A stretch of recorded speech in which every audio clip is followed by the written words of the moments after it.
jailed in the house, unable to leave unless a male family member is with you? How about getting whipped if you refuse to wear a veil? How about not being able to report being raped because you don't have 4 male witnesses? If you report it, you'll be stoned to death for having unmarried sex. How about the right to vote? Let's see, most Islamic countries are dictatorships or failed states, so you can't vote. Forced marriages, child rape, incest, it just keeps getting worse. Incest.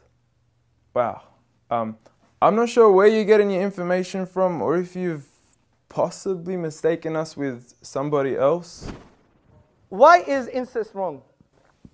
It's not clear to me that it's wrong. Okay. It's clear to me. There's an evolution. In all honesty, I'm not here to make a mockery out of you. I'm not here to criticize you. I'm not even here to question your intelligence. All I'm here to do is to give you advice. As someone who sincerely wishes the best for you and wishes the best for all of humanity, as a Muslim should be. The first advice I give to you is, please, if you want to talk about Islam, know what you're talking about. Don't be talking about some random news topic that has nothing to do with Islam. If you want to judge Islam, judge it for what's in here and on the Prophet Muhammad, peace be upon him. Speaking of the Prophet Muhammad, peace be upon him, I noticed your failed attempt at trying to draw him. I know it's worked for many others and it's made them really, really famous before, and I'm not sure if that's what you were trying to do, but please, give it up. I honestly want you to stop wasting your time and rather spend your time wisely in trying to find out who this man is. Find out what made this man the most influential man in the world. Find out what made this man one of the greatest lawgivers, the greatest lawgiver of all time. Find out what made this man the most perfect example to walk the earth. A mercy, not only to mankind, but every form of creation. This is a man who little children would run up to him because they knew how merciful he was. They knew that he would take them seriously despite their age. When he was visited by children, he would pat them on the head, while the fathers of others wouldn't even kiss their own children. At a time when people were burying their daughters alive, he was the one who gave honor to daughters. He was the one who gave honor to women. He was the one who promised paradise for the one who raised one daughter righteously. A man who would treat the poor the same way he would treat the rich. A man who would treat the black the same way he would treat the white. Muhammad, peace be upon him, was a man who his own enemies would call him the truthful and the honest.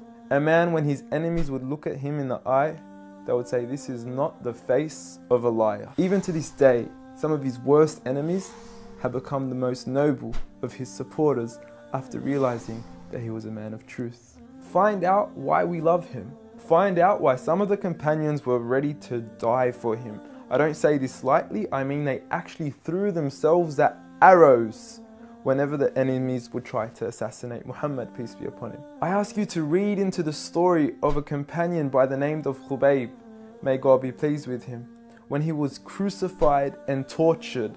And the one who was torturing him would say to him, "O Khubayb, wouldn't you rather that Muhammad, peace be upon him, be in your shoes right here, and you be in the comfort of your own family in your own home?"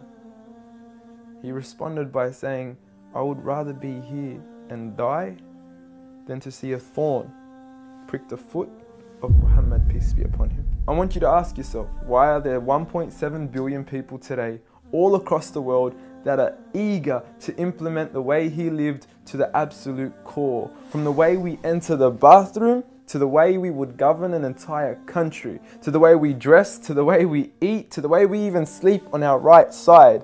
We follow him to the absolute core. So I suggest you stop wasting your time in attacking the man that you cannot faze at all. If God, the creator of the heavens and the earth and everything in between, the one and only, has honored him, who are we to even try to dishonor him? If you don't understand what I'm trying to say, let me give you a quick experiment.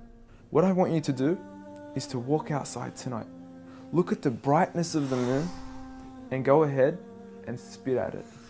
And see what your spit does to the moon. The same way that your spit doesn't affect the brightness of the moon, the same way that your spit doesn't even reach the moon, the same way that your spit doesn't even faze the moon, is exactly what you're doing when you even try to attempt to dishonor Muhammad, peace be upon him. And if anything, when you do try to spit at the moon, you're only harming yourself. So please, stop what you're doing, stop wasting your time, and try to find out who he really was for your own benefit. Seek my advice. We want the best for you. Peace.